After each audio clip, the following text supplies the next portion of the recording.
السلام عليكم، مرحبا بكم في قناه فاميلي فلوغ فاطمه. اليوم ان شاء الله غادي نقدم معكم واحد الكريب اللي كيجي ناجح 100% مثل اللي كناكلو على برا. صراحه كيجي رقيق وما غليظ ما حتى شي حاجه. بسم الله على بركه الله. غادي نبداو الطريقه والمقادير. بالنسبه للمقادير عندي 2 بيضات، واحد فانيا، سطرة الحليب، 2 معالق ديال سكر سنيده. انا استعملت هنا داك السكر البني، ممكن تستعملوا السكر الابيض. 2 معالق كبار ديال زبده مذوبه، شويه الملحه و2 كيسان ديال الدقيق.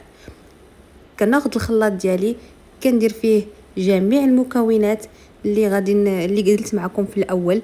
كندير البيض، كندير الفانيا، كندير السكر، كندير الملحه، كندير الزبده اللي مذوبه 2 معالق، الحليب. وكنحاول انني كنطحن هاد المكونات هادو.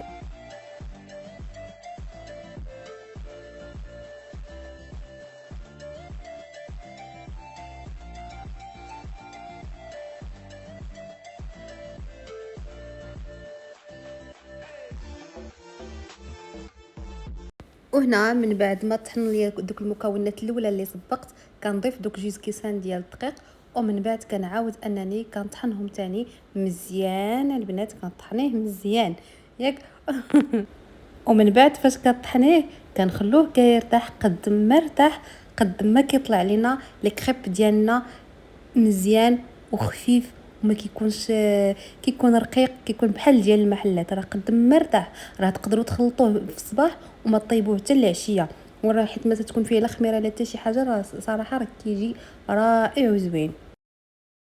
وهنا كما كتشوفوا من بعد ما ارتاح لينا لي كريب ديالنا، كناخذوا مقيله اللي تكون ما كتلصقش، وكنحاولوا نخوو غير واحد الكميه قليله وكنسرحوها على المقله كما كتشوفوا.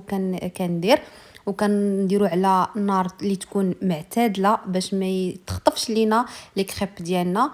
ومن بعد ملي كتشوفوا فيه تشوفوه نشف من الفوق، كتحاولوا انك تقلبي لي كريب ديالك، وكتحاول ان مره كتدوريها هكا كتحركيها. راه في ساعه كيوجد ما كيتعطلش. هانتوما كتشوفوا لك واخا لي كريب ديالو واخا تجمعيها واخا سميتو كما كتشوفوا كتكون خفيفه، كيجي كيف تاع المحلات.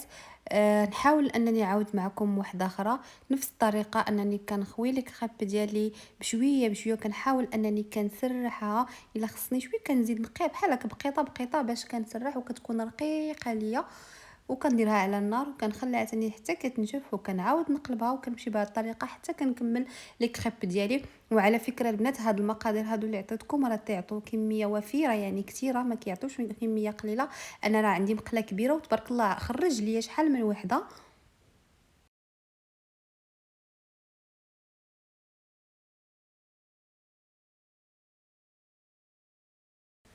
وما قلتش لكم في الاول لان فيما كطيبوا لي كريب كتحطوها وكديروا واحد المنديل وكتغطيوها باش ما كيبقى لكم رطب، وكديروا وحده فوق وحده كيبقى لكم مزيان ورطب. عاد ديك الساعه الا بغيتو تعمروه باي حاجه غادي تعمروها كتجي مزيان. نتوما شوفوا لي كريب راه صراحه كيجي زوين زوين والله، كيجي بحال ديال المحل. بدكم تذوقوه وتجربوه وتشوفوا.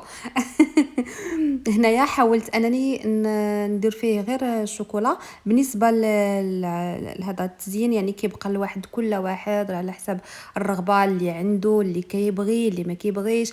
تقدر ديري غير العسل والزبده وهكا وشويه ديال اللوز كونكاسي ولا لوز ايفيلي. المهم كيبقى اختياري. انا حاولت هنا درت شويه الشوكولا وحمرت شويه ديال اللوز ايفيلي وضربت ليه في الداخل، ودرت صوص الشوكولا حتى هي زوقتها بها هكذا من فوق، ودرت عليه شويه ديال اللوز ايفيلي.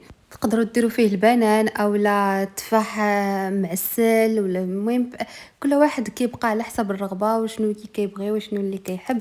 غنبقى بهذه الطريقه حتى نكمل لي كريب ديالنا.